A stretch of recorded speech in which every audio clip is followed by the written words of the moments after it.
quem faz feliz meu coração.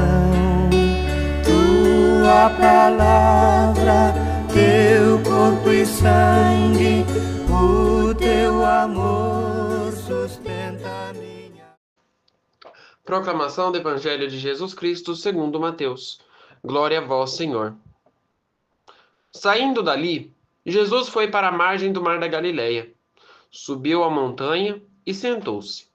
Numerosas multidões se aproximaram de Jesus, levando consigo coxos, aleijados e cegos, mudos e muitos outros doentes. Então, os colocaram aos pés de Jesus e ele os curou. As multidões ficaram admiradas, vendo que os mudos falavam, os aleijados saravam, os coxos andavam e os cegos viam, e glorificavam a Deus de Israel. Jesus chamou seus discípulos e disse: Tenham compaixão dessa multidão, porque já faz 3 dias que está comigo e não tem nada para comer. Não quero mandá-los embora sem comer, para que não desanimem pelo caminho. Os discípulos disseram: Onde vamos buscar neste deserto tantos pães para matar a fome de tão grande multidão? Jesus perguntou: Quantos pães vocês têm? Eles responderam: 7 pães e alguns peixinhos. Jesus então mandou a multidão sentar-se no chão. Depois, pegou os 7 pães e os peixes, agradeceu, partiu-os e ia dando aos discípulos, e os discípulos iam distribuindo às multidões. Todos comeram e ficaram satisfeitos, e encheram 7 cestos com os pedaços que sobraram. Palavra da salvação, glória a vós, Senhor. Meus irmãos e minhas irmãs, que as palavras do Santo Evangelho perdoem os nossos pecados. Amém. Caríssimos irmãos e irmãs, não existe o termo impossível na Igreja Católica. E não só na Igreja Católica, mas em todas as igrejas do universo. Você não considera impossível diante de Deus. Nada é impossível para Deus. Existe uma santa chamada Santa Rita, que eu acho que todos conhecem, que é a santa das causas impossíveis, para definir realmente que não existe nada impossível na nossa vida. Quando nós falamos do termo possibilidade e impossibilidade, nós falamos daquilo que nós alcançamos e daquilo que nós não conseguimos alcançar em hipótese alguma. Vejam bem, como era impossível a situação dos aleijados, dos cegos, das pessoas que precisavam de ajuda lá no deserto. Todos eles foram recorrendo a Jesus. Porque eram cegos, precisavam de ajuda. Eram aleijados, precisavam de ajuda. Eram coxos, precisavam de ajuda. Estavam doentes e precisavam de ajuda. Qual que é o problema dessas pessoas? Você pode muito bem conviver com a cegueira. Você pode muito bem conviver sem uma parte dos membros. E, aliás, eu saúdo muitas pessoas que são assim. Pela força de vontade. Porque as pessoas não param, elas não desistem, elas fazem muitas coisas. Eu me admiro muito, todos os anos que tem as Olimpíadas, eu me admiro muito com um nadador que nas Paralimpíadas ele não tem os membros superiores, ou seja, ele não tem os braços e não tem as pernas. E é nadador. E ganhou a medalha de ouro lá em Paris. Vejam a força de vontade dessas pessoas. Enquanto nós estamos aqui parados sem fazer nada. Enquanto muitos não fazem nada. Vejam a força de vontade que essas pessoas têm. Chega até a me emocionar. Então essas pessoas foram buscar Jesus. E pediam para Jesus curar essas pessoas. E Jesus as curava. Mas qual que é a diferença dessas pessoas para hoje em dia? Hoje em dia, o povo está muito acostumado a ajudar aqueles que precisam. Hoje em dia, o mundo ajuda. Não é só as pessoas do universo. O mundo ajuda. Como que eu falo que o mundo ajuda? Chega no caixa eletrônico para você ver. Olha as teclas do caixa eletrônico. Tem os botões que é em alto relevo. O que eu falo em alto relevo? Que você consegue sentir o botão em cima do botão. É como se fossem uns pontinhos em cima do botão. Para que servem aqueles botões? Língua de sinais. Para aqueles que não enxergam. Tem uma faixa amarela no chão. Toda em alto relevo também. Para que serve essa faixa amarela? Para as pessoas que são cegas. Que não conseguem ver. Tem uma porta especial. Pelo menos foi feita, né? Uma porta especial para aqueles que não conseguem andar. Então o mundo ajuda. O mundo dá assistência. Mas naquela época não dava. Naquela época, quem era aleijado? Quem tinha problemas físicos e quem tinha doenças incuráveis era rejeitado não pela população, mas por todos daquela cidade. Se fosse só um grupinho, mas todos daquela cidade rejeitavam aquela pessoa. Vejam como é a história dos leprosos. Eles deixavam os leprosos excluídos num lugar à parte para evitar a contaminação na cidade, e aqueles que eram leprosos tinham que gritar o nome da doença para que as pessoas que passassem ao lado não se contaminassem. A falta de compaixão. Falta de compaixão essa que muitas das vezes nós temos quando nós rejeitamos a ajuda àquela pessoa que mais está precisando. Aquela pessoa que mais está necessitando, que a gente sabe que não vai conseguir sobreviver.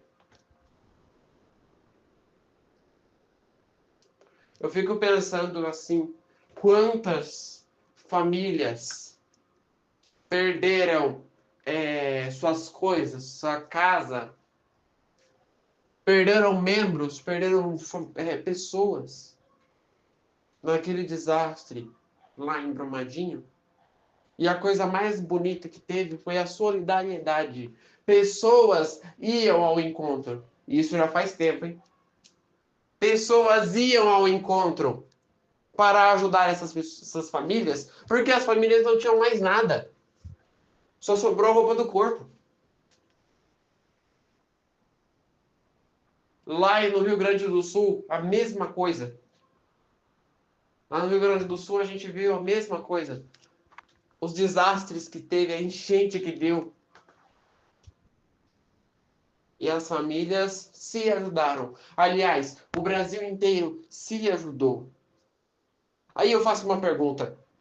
Para o Natal deste ano, como o nosso coração está para ajudar aquele que precisa? Como o nosso coração está para dar um alimento necessário àquele que precisa? Novamente eu faço uma recapitulação da novena de Natal que eu fiz ano passado, juntamente com um grupo. A gente se uniu e fez uma cesta básica. Cada um doou um alimento, cada um do grupo doou um alimento, e a gente fez uma cesta básica. E essa cesta básica depois foi destinada à família que mais precisava daquele bairro. A família que mais estava passando necessidade. E que, claro, fazia parte do grupo de assistência da igreja.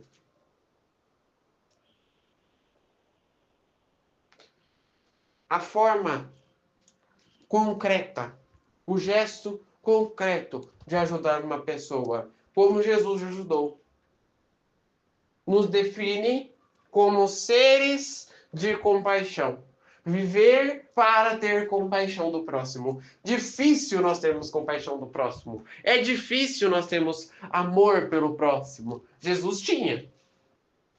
Jesus disse no Evangelho: tenho compaixão deles, porque já fazem 3 dias que eles estão aqui comigo. E eu não quero mandar eles embora assim, porque eles vão passar fome no meio do caminho. Já faz 3 dias que eles não comem.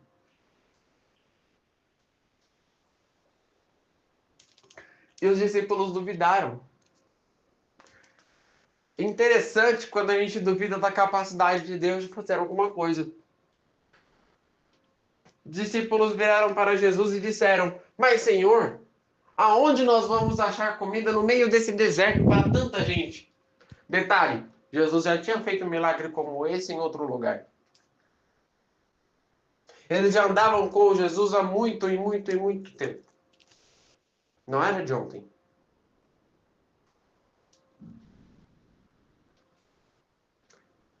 Ali então, eles duvidaram mais uma vez. E Jesus mais uma vez mostra que ele é o Filho de Deus.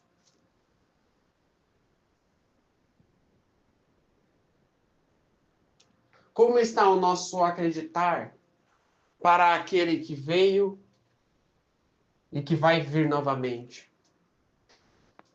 E acreditar que eu falo não é só você acreditar nas coisas grandes. Eu creio que Jesus é o Altíssimo, porque eu vejo ele na hóstia santa, eu vejo ele no Santíssimo Sacramento do altar, mas é acreditar também nas coisas mais difíceis da sua vida.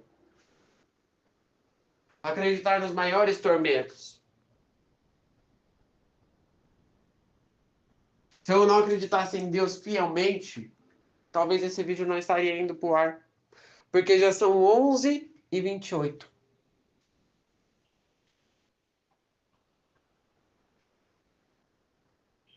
Difícil. Difícil é quando nós observamos uma pessoa que precisa de ajuda e a gente não ajuda ela.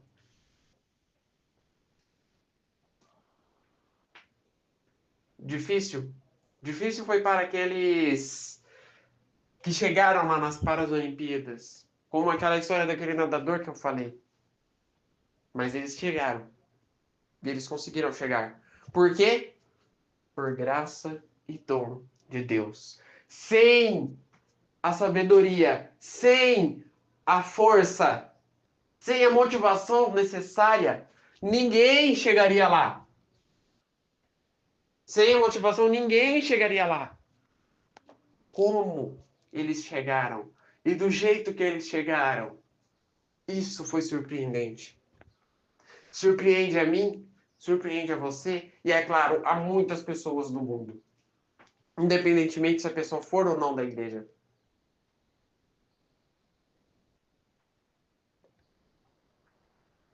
Portanto, se Deus ajuda essas pessoas a chegarem a coisas tão altas, se Jesus ajudou essas pessoas a curá-las, o que nós podemos fazer para ajudar essas pessoas? E não só de gesto concreto, mas também de ajuda, de vida. Você quer que eu te ajude a lavar uma louça? A fazer uma compra? A te levar em algum lugar? O que você precisa? E assim, nós verdadeiramente conseguiremos viver de compaixão. Deus nos criou para ser seres de compaixão. Rezemos juntos. Pai nosso, que estais nos céus, santificado seja o vosso nome. Venha a nós o vosso reino. Seja feita a vossa vontade, assim na terra como no céu. O pão nosso de cada dia nos dai hoje. Perdoai as nossas ofensas, assim como nós perdoamos a quem nos tem ofendido. E não nos deixeis cair em tentação, mas livrai-nos do mal. Amém. Que no dia de hoje fique na paz e na alegria de Deus.